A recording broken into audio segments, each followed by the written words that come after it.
Cuando pensamos en evolución, típicamente nos imaginamos a este señor. Pero, ¿fue Darwin el primero en postular la teoría de evolución? ¿Y cuáles eran las teorías antes de Darwin?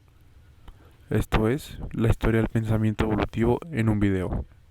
Aproximadamente en el año 610 a.C., nació en Mileto un filósofo de nombre Anaximandro.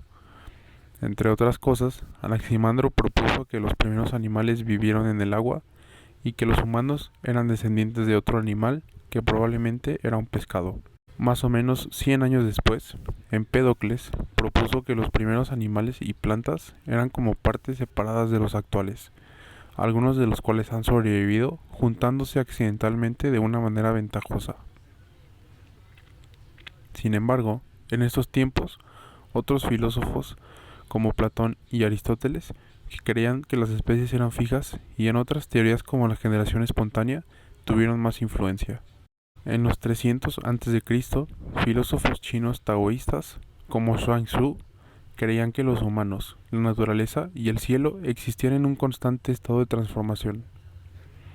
Estas ideas, junto con el Imperio Romano, murieron en el oeste de Europa. Sin embargo, se mantuvieron vivas gracias a filósofos musulmanes como Al-Jahiz o Ibn Khaldun, quien dijo que los humanos se desarrollaron del mundo de los simios mediante un proceso en el cual las especies se volvieron más numerosas. Durante la Edad Media, la teoría de la creación seguía siendo la teoría aceptada en el mundo cristiano. Aún así, al inicio del siglo XI, filósofos cristianos como Peter Abelard y Thomas Aquinas idearon la scala naturae, o cadena de los seres, organizando a los organismos de manera lineal, del más simple al más complejo. Las especies no podían cambiar ni moverse de posición en la cadena, por lo que nace la frase natura non facit saltum, la naturaleza no avanza a saltos. 500 años después, y durante la Revolución Científica, los naturalistas renacentistas proponían diferentes ideas sobre las leyes que regían el universo, la Tierra y la vida, y creían que se desarrollaron de una manera independiente a Dios.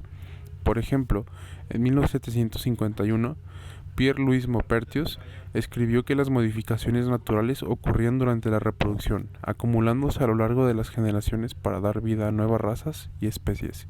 A finales de este siglo XVIII, naturalistas como Georges-Louis Leclerc, el conde de Buffon, quien propuso que las especies actuales son variedades de una original, modificadas gracias a factores ambientales, o Erasmus Darwin, quien es el abuelo de nuestro personaje principal, se acercaban más a la idea que tenemos actualmente de evolución y selección natural.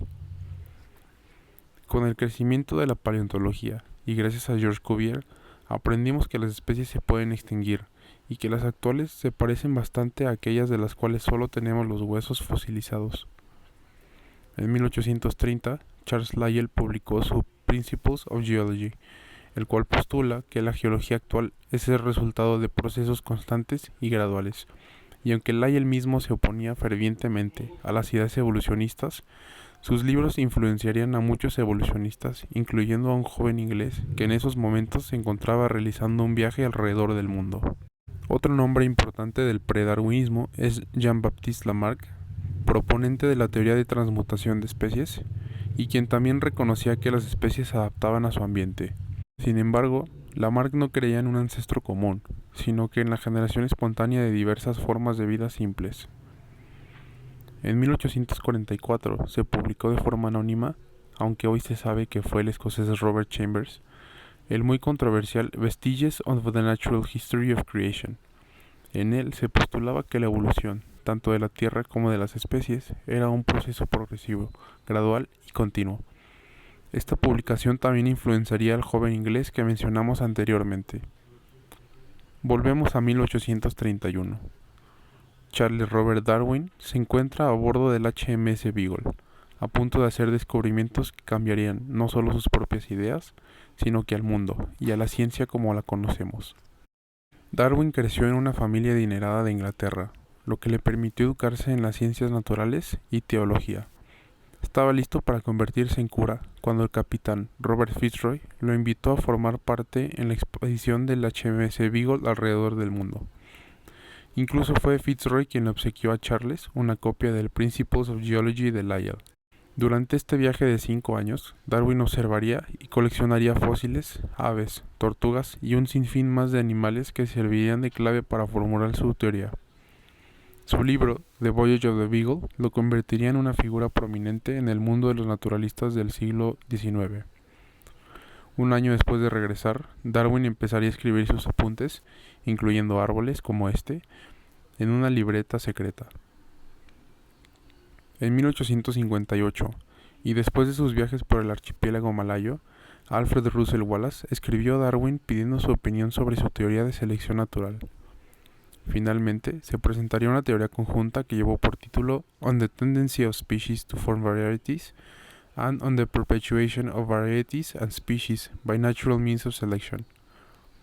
Posteriormente, Darwin publicaría el muy exitoso Origen de las especies, y el resto, como dicen, es historia. En el siglo XX y XXI, con el boom tecnológico que se vivió, surgieron nuevas ciencias como la genética, biología molecular, entre otras, las cuales también cambiarían radicalmente la manera en la que pensamos en la evolución y las relaciones entre especies. La inclusión de estas ciencias llevó al desarrollo de teorías como la síntesis moderna y las varias síntesis evolutivas extendidas que siguen siendo debatidas incluso hoy en día. Ojalá hayan aprendido algo de este video y, como dijo Darwin, me parece que todo el conocimiento que tenemos sobre la estructura de nuestro planeta es muy similar a lo que sabría una gallina de los 4 metros cuadrados donde picotea. Muchas gracias.